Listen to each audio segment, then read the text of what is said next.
Belén, estás aí nun cole onde están preocupadísimos agora mesmo por un matrimonio moi querido, non?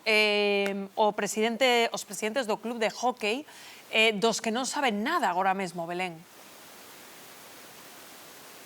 Pois sí, efectivamente, que tal? Moi boas, estamos no Colexio Inmaculada de Marín, porque efectivamente, Rocío, aquí onde veñen eses dous nenos que están desaparecidos, cursan aquí o seu colexio. Que tal? Bo día, Lucía. Tú ti eres aquí a directora do colexio, como estades?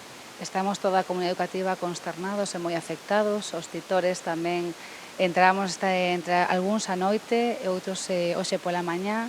Son os titores de Ulises e Adela, nenos de segundo e terceiro de primaria, que o venres disfrutaron con o resto dos rapaces da festa final de curso e sabíamos que marchaban o sábado a pasar 40 días coa familia. E os seus pais tamén están relacionados con este colexio? Si, leva moitos anos loitando por sacar o hóquei, son os presidentes do equipo. Conseguiron hace 2 anos se afianzar e son os presidentes do equipo de hóquei aquí en Marín.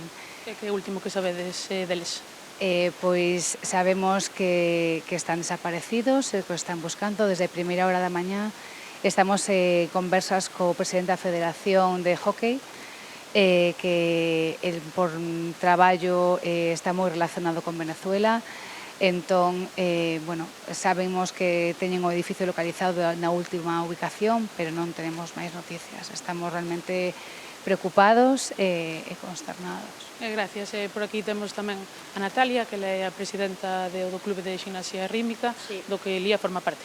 Lía forma parte do noso club, é o Club Rítmica Garimo, e hai un par de semanas fomos ao campeonato galego, quedou subcampeona galega, e levamos unha alegría tremenda, e agora mesmo estamos con moitos nervios por saber como está a familia e a ver se aparece.